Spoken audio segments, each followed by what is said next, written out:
প্রতিদিন বরমশাইয়ের লাঞ্চে কি দিব এটা চিন্তা করেই আমার মাথা পাগল পাগল অবস্থা।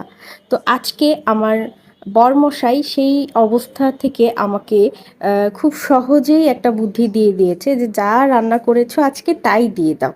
তো আজকে আমি রান্না করেছিলাম ঢ্যাঁড়স ভাজি, করলা ভাজি আর পেঁপের তরকারি। তো সেটাই দিয়ে দিচ্ছি আজকে।